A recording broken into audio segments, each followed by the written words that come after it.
नमस्कार दोस्तों, सत दोस्तों, मेरा नाम हेमंत है और आप देख रहे हैं मेरे साथ मेरे चैनल स्पोर्ट्स सफारी। आशा करता हूं जितने लोग देख रहे होंगे सब सुरक्षित होंगे, खुश होंगे और एक छोटा सा संदेश, खुश रहिए, अपने आसपास के लोगों को भी खुश रखिए। तो जी हां, आज भारत ने बांग्लादेश को दूसरे टेस्ट मैच में 3 विकेट से हरा के सीरीज अपने नाम कर ली है और WTC के वर्ल्ड टेस्ट चैंपियनशिप में भारत एक प्रबल दावेदार के रूप में उभरता हुआ आ रहा है, जो ऑस्ट्रेलिया के शायद हो सके तो ऑस्ट्रेलिया के साथ अब आपको WTC के फाइनल में खेलता हुआ दिखाई देगा, क्योंकि ऑस्ट्रेलिया अपनी होम सीरीज में साउथ अफ्रीका को कोई भी चांस मुझे नहीं लगता देने देगी।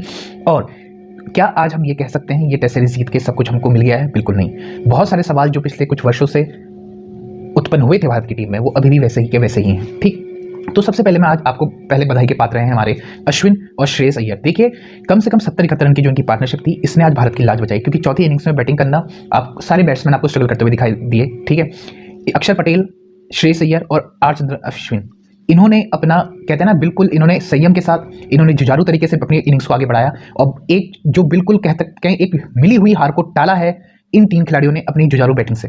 ठीक, अय्यर की मैं स्पेशली बात करना चाहता हूं। ये खिलाड़ी देखिए, बहुत ज्यादा इस पे इस तरीके के सवाल उठाए जाते हैं कि शॉर्ट बॉल से इसको दिक्कत है, शॉर्ट बॉल से इसको दिक्कत है। बिल्कुल होती है। देखिए, कोई भी खिलाड़ी ऐसा नहीं है जो ये कह सके मैं पूरी तरीके से बिल्कुल टेक्निकली साउंड हूं या मेरा कोई ऐसा फॉल्ट नहीं है। विराट कोहली के उसमें भी जब तक एशिया कप में विराट कोहली का शतक नहीं आया था, उससे पहले ऑफ स्टंप की चौथी और 5वीं गेंद की लाइन उनके लिए दिक्कत पैदा कर रही थी। तो कहीं ना कहीं कोई ना कोई खिलाड़ी की कोई ना कोई कमी रहती है। अब इस कमी पे कौन किस तरीके से कार्य करता है और उस कमी से बाहर कैसे आता है और अपने खेल को किस तरीके से निखारता है, यही एक बड़े खिलाड़ी की पहचान होती है। और ऐसे टेस्ट मैच में जहां टीम आपकी इतनी नाजुक स्थिति में थी, जहां पे आप ये टेस्ट मैच हार सकते थे, वहां से टीम को उठा के ले जाके जिताना और मैच फिनिश करके आना, श्रेयस अय्यर ने देखिए इस साल अपनी परफॉर्मेंस से बहुत ज्यादा प्रभावित किया है, मुझको ही नहीं पूरे देश को, कि हर खिलाड़ी को और हर एक फैंस को आज उन पर गर्व है। और अश्विन की बैटिंग से देखिए, अश्विन का रोल है बॉलिंग। ठीक, दूसरे इनिंग्स में अश्विन को उतने विकेट नहीं मिले, लेकिन अश्विन ने अपनी कारगारी जो कहते हैं ना बिल्कुल दिखाई बैटिंग से, और एक कहते हैं बिल्कुल मुश्किल समय में बिल्कुल एक जुझारू तरीके से अय्यर के साथ एक अच्छी खासी पार्टनरशिप लगाई। और उस पार्टनरशिप का आप स्ट्राइक रेट देखेंगे तो 60 है, 60 से ऊपर ही रहा होगा, क्योंकि एक पॉजिटिव सोच के साथ ये खेल रहे थे। ठीक है, तो इंडिया की जो है ना आज लाज बची है, और इस लाज का बचाने का श्रेय आपको अय्यर, अश्विन, पंत, पुजारा को देना होगा, क्योंकि पंत और पुजारा ने बेहतरीन पहले इनिंग्स में अच्छा परफॉर्म किया था और आपका श्रेयस अय्यर ने भी काफी अच्छी परफॉर्मेंस दी है इस सीरीज में। ठीक है, अब मैं बात करना चाहता हूं, देखिए इंडिया जीत गई, कैसे जीती ये आपको पता होगा। मैं कुछ कमेंट्स जो दिए गए हैं कप्तान KL राहुल के द्वारा, मैं उन पे थोड़ी रोशनी डालना चाहूंगा। मैच खत्म होने के बाद कप्तान KL राहुल कहते हैं, क्या कहते हैं कि भैया मुझे कोई भी अफसोस नहीं है कि मैंने कुलदीप यादव को क्यों बाहर बैठाया, क्योंकि ये विकेट कहीं ना कहीं फास्टर्स को असिस्ट कर रही थी, तो इसीलिए मुझे लगता है मेरा डिसीजन कुलदीप यादव को बाहर बैठा के जयदेव उनाडकट को खिलाने का वो सही था। तो KL राहुल साहब, पहली बात तो मैं आपको ये बता दूं कि पूरे मैच में अगर आप देखेंगे, पूरे टेस्ट मैच में अराउंड 36 या 37 विकेट गिरे। ठीक है, इसमें से मात्र 11 विकेट फास्ट बॉलर यानी पेस बॉलर ने लिए। ठीक है, बाकी के 25 से 26 विकेट लिए हैं आपके स्पिनर्स ने। ठीक, आप खुद स्पिनर्स पे आउट हुए हो। ठीक है, इस सीरीज में और वनडे सीरीज में आपकी जो कहते हैं ना कलाई खुल चुकी है, किसके द्वारा? स्पिन बॉलिंग के द्वारा। कुलदीप ने पहली इनिंग्स से 5 विकेट लेके और अपना मैन ऑफ द मैच लेके ये बता दिया था कि उसको बाहर बैठाने का निर्णय जो पिछले 2-3 सालों से ये टीम मैनेजमेंट कर रही है वो कितना गलत था। आप छोड़ दीजिए एक बार को, ये बात छोड़ दीजिए भैया कि पिच में क्या था, पिच ग्रीन थी, पिच में ये था, पिच में बाउंस था, पिच आपको हार्ड लग रही थी। भैया कुलदीप यादव जैसा खिलाड़ी जिसने पहली उसमें इतना अच्छा परफॉर्म किया है, आप उसको बाहर रखके उसका कॉन्फिडेंस शटर कर रहे हैं, आप उसका कॉन्फिडेंस गिरा रहे हैं। ठीक, खुद की आपकी लंका लगी हुई है बैटिंग में। मैं सही बता रहा हूं, आपकी पोजीशन ना सर KL राहुल साहब, आपकी पोजीशन ना तो T20 में, ना वनडे में, ना टेस्ट मैच में फिट बैठती है, और ये बात आपको भी पता है। आपके ऊपर जिन लोगों का हाथ है उनमें से एक है राहुल द्रविड़ साहब।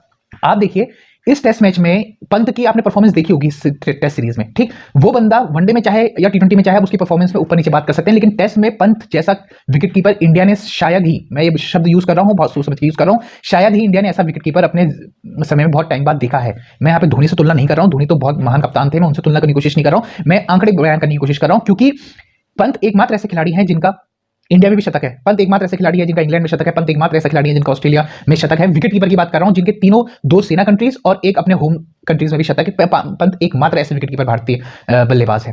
आपने उनसे वाइस कप्तानी का पद छीना और किसको दे दिया? KL राहुल साहब को। क्यों भाई, क्यों दिया? ताकि उनकी टीम में जगह बनी रहे, क्योंकि भैया देखो कप्तान जाएगा तो वाइस कप्तान कप्तानी करेगा, और अगले आपको कप्तान को हटाना एक आध सीरीज में तो आसान होता नहीं है। तो कप्तानी दे के, वाइस कप्तानी दे के, ठीक है, आपने ये राहुल द्रविड़ साहब ने और इस टीम मैनेजमेंट ने कहीं ना कहीं KL राहुल की जगह पक्की करने की कोशिश करी है, क्योंकि वनडे में और T20 में तो मैं आपको बता रहा हूं ये इनको जबरदस्ती का विकेट कीपर बना के खिलाते हैं ताकि ये टीम में खेल सके। तो इस तरीके की बैकिंग भाई साहब मैंने बहुत समय से इंडिया के क्रिकेट के इतिहास में नहीं देखी है, जितनी बैकिंग KL राहुल को मिलती है। इनकी ना तो T20 में जगह बनती है, इनकी ना तो वनडे में जगह बनती है, इनकी ना तो टेस्ट क्रिकेट में जगह बनती है, और इनको खिलाने के चक्कर से कितने खिलाड़ियों की बलि दी जा रही है मैं आपको बता दूं। संजू सैमसन, ठीक है, पृथ्वी शॉ, क्योंकि भैया ओपनर हैं ये हमारे KL राहुल साहब। ठीक है, इनका प्रॉब्लम पहले से मैं बता रहा हूं, रवि शास्त्री ने भी अपने बयान में कोच हटने से बाद ये बात बोली, इनकी प्रॉब्लम, इनका एक प्रेशर को हैंडल करने की एबिलिटी है जो इनके अंदर उस तरीके से नहीं आई है, और इनको खेलना चाहिए इंडिया का डोमेस्टिक क्रिकेट। आईपीएल में देखिए ये खेलेंगे, कप्तानी करेंगे, इनके आईपीएल में इनके पास ऑरेंज कैप भी रहेगी, सबसे हाईएस्ट रन रहेंगे, लेकिन इनकी टीम फाइनल में नहीं पहुंचेगी। क्यों? क्योंकि जो अहम मैच होते हैं उसमें शानदार परफॉर्मेंस करना ही एक बड़े खिलाड़ी की निशानी होता है। जैसे विराट कोहली पाकिस्तान के अगेंस्ट आपको देखो बड़े मैचों में परफॉर्म करके देता है वो बंदा, चाहे उसकी परफॉर्मेंस कैसी भी लगी हो या किस तरीके की उसकी फॉर्म चल रही हो। कुछ खिलाड़ी होते हैं जो बड़े मैचों के लिए होते हैं और प्रेशर में अच्छा परफॉर्म करते हैं, जैसे धोनी साहब थे हमारे, ठीक। केएल राहुल साहब से सबसे बड़ी दिक्कत यही है कि इनसे प्रेशर हैंडल नहीं होता। और इस तरीके का बयान देना कि मुझे लगता है मुझसे कोई गलती नहीं हुई है कुलदीप यादव को बाहर बैठा के, तो सर इसका मतलब आप ना कभी सीखेंगे और ना आपके अंदर कोई गिला है, ना कोई शिकवा है कुलदीप यादव के लिए, क्योंकि आपसे खुद के तो रन लग नहीं रहे हैं। पहले टेस्ट मैच की दूसरी आपने फॉलो सिर्फ इसलिए नहीं दिया क्योंकि आपके रन नहीं आए थे, आपको बैटिंग करनी थी, उसमें भी आप नहीं सफल हो पाए, वहां पर भी आप रन नहीं कर पाए। देखिए इतनी तगड़ी बैटिंग मिली, उसके बाद भी आपके रन नहीं आते, आपके चारों इनिंग्स में टेस्ट मैच के रन नहीं आते, ठीक।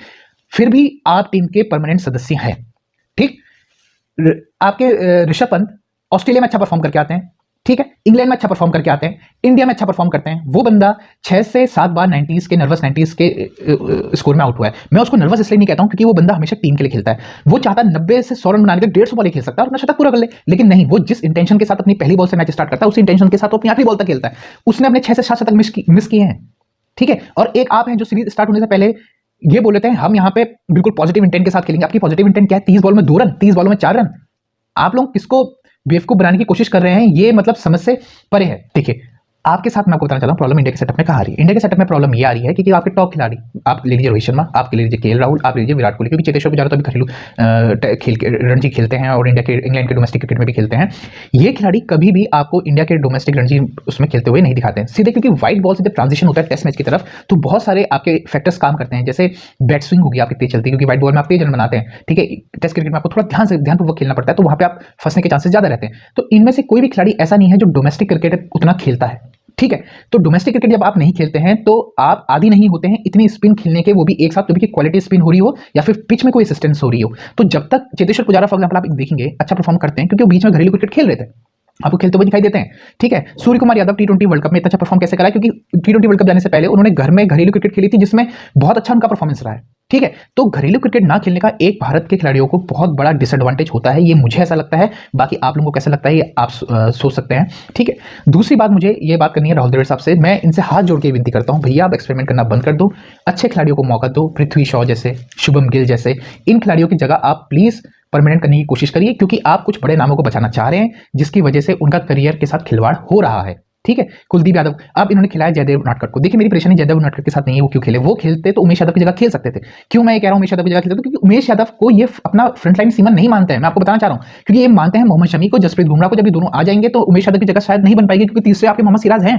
तो अगर आपको जयदेव उनादकर को खिला नहीं था तो आप उमेश यादव की जगह खिला सकते थे। आपने कुलदीप यादव को बाहर क्यों करा? आपने कुलदीप यादव को इसलिए बाहर करा क्योंकि कुलदीप यादव एक तरीके से थ्रेट बनते जा रहे हैं कुछ बड़े नामों के लिए, ये आपको भी पता है। और इस तरीके की आप एक बात बताइए, शुभम गिल से सिर्फ ओपनिंग कराना, अगर रोहित शर्मा साहब दोबारा आते हैं ऑस्ट्रेलिया की होम सीरीज के, अगर फिट हो जाते हैं तो शुभम गिल की कहां जाएगी जगह? वो आपको बाहर होते हुए दिखेंगे, क्योंकि मिडिल ऑर्डर में शुभम गिल का तो खेल ही है ना, वो तो ओपनर, बहुत बड़े ओपनर है, ऑस्ट्रेलिया में अपने आपको साबित किया है। बात आ रही है सिर्फ यहाँ पे केएल राहुल को बचाना है, केएल राहुल को बचाना है, किसी तरीके से केएल राहुल को बचाना है, और यही द्रविड़ साहब की पहली प्राथमिकता और आखिरी प्राथमिकता है।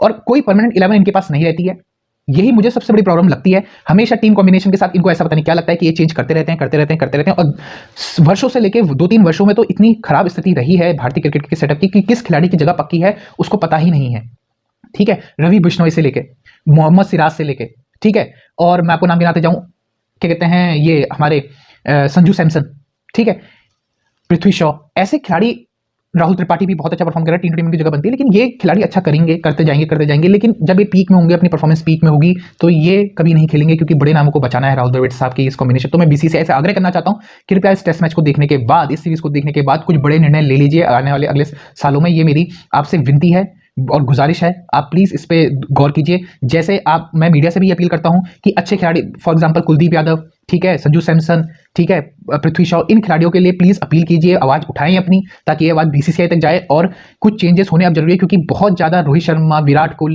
शर्मा, राहुल द्रविड़ और आपके ये केएल राहुल, इन लोगों के मतलब बहुत ज्यादा मनमानी हो चुकी है और भारत ने बहुत कुछ भुगता है और बहुत कुछ खोया है इन 2-3 वर्षों में, ठीक है। कोई भी टाइटल आप नहीं जीत पा रहे हैं, इसका कहीं ना कहीं कॉम्बिनेशन से बहुत कुछ ना कुछ सीधा नाता है। तो आप अपने कॉम्बिनेशन खिलाइए, अच्छे खिलाड़ियों को मौका दीजिए, यही मेरी विनती है, यही मेरा आग्रह है। अगर मेरी बातें आपको पसंद आए तो प्लीज लाल बटन दबाइए सब्सक्राइब का, शेयर कीजिए और लाइक जरूर कीजिए वीडियो को, ताकि ज़्यादा से ज़्यादा लोगों तक शेयर हो। और मिलते हैं अगली वीडियो पे, तब तक के लिए आदाब, नमस्कार, सत श्री अकाल, जय हिंद।